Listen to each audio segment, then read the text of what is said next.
Ит дүние, мұнша неге олақ болдың? Ұстауға құйрық жал жоқ шолақ болдың.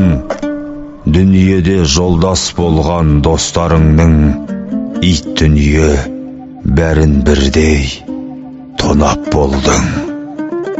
Ит дүние ойлап тұрсам дуанасың, кештіріп ерте жатсам суаласың.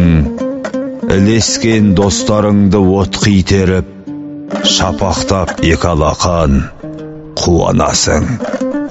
Ит дүние кәне сенің болған жерің, әрқашан жақсыларға қонған жерің.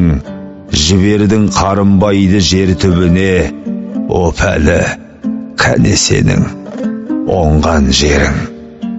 Ит дүние залымдарға жолдас бедің, жақсыға жақсы болса қонбас бедің. Ғалымен пайғамбарға жоламайсың, мен сені сонан соң-ақ оңбас дедім. Ит дүние талайлардың көзін ойдың, мен саған сонан соң-ақ әбден тойдым. Жәннатқа ақымақты кіргіз алмай, апарып жер ортаға дел сал қойдың. Ит дүние жарғы ойнаған ылақтайсың, толқыған кетеріңде сынаптайсың. Алланың береріне кез келсегер, тасыған таудан аққан бұлақтайсың.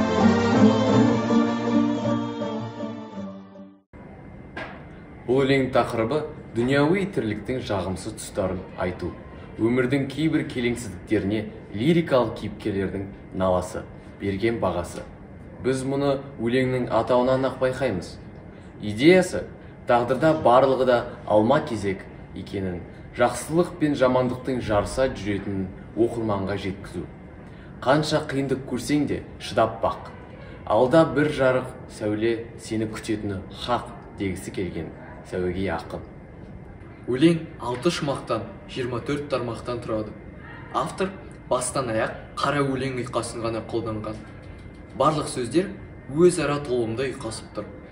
Тармақтардағы буын саны негізінен 11-12. Тек 4-ші шумақтың 1-ші және 2-ші тармағы 13 буыннан тұрады. Кейінді ықпалдың әсерінен пасыраулықшылау мен иеді көмекші етістігі тіркесіп, жуан дауысты а дыбысы түсіп қалады да 12 буынға айтылады. Автор әр шумақта өмірдегі шынайы әрекеттер арқылы жалған өмірге, мынау пәни дүниеге ойын білдіреді. 1-ші және 2-ші шумақтарда соңғы сөз немесе сөз тіркесі арқылы дүниеге кері бағасын береді. 3-ші және 4-ші шумақтарда риторикалық сұрақтар арқылы оқырманға ой салады. Ақын жалған дүниені оңбас деп тұжырым жасайды. 5-ші, 6-ші шумақтарда әр пенденің дүниеге қонақ екенін, дүниенің өзі сүйкімді болғанымен кейде қылығы қауіпті екенін, қолда тұрмас, ұстап болмас сынаптай құбылмалылығы тілге тиек етеді. Өлеңнің соңғы 2 шумағын позитивті көңіл күйде аяқтап, бақыт пен қуаныштың ойда жоқта төгіле қалатынын айтып, оқырманға үміт сәулесін сыйлайды. Ғалымен пайғамбарға жоламайсың деген 15-ші тармақтағы ғалы сөзі де түсініксіз. Біздің топшылауымызша бұл Әзірет Әли болуы мүмкін. Себебі арабшадағы айн, ғайн әрібінен келетін сөздердің денін қазақшалағанда алдына ғ әрібі қойылады. Ондай сөз өте көп: ғылым, ғақыл, ғазиз және тағы да басқа. Әли сөзі жазылғанда алдына ғайн әрібі жазылады. Қазақша оқылғанда ол ғалы немесе ғали болады. Бұл сөзімізге тағы бір дәлел. Автордың ғалының ниеті деген өлеңінде мынадай бір тармақ бар. Ашуланып отырды Хазірет Ғалы.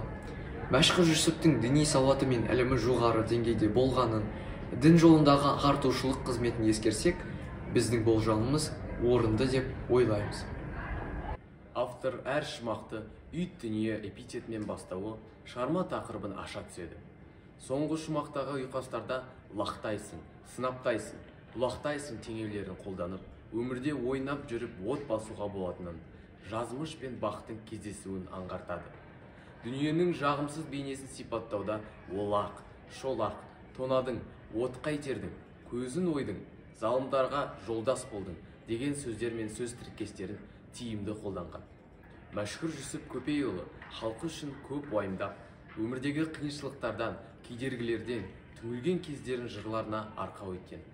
Бұл өлеңде лирикалық кейіпкерлердің сондай көңілсіз бір күйін сипаттайды. Қалай десек те, дүниені көңілге жағымды ететін де, жағымсыз ететін де адамдар. Ақын өз өлеңінде дүниенің кертартпалығын сипаттау арқылы адамдар қоғамына ой салады. Жақсылық жасауға, жақсыға жаны үйір болуға, діннің ақ жолынан таймауға шақырады.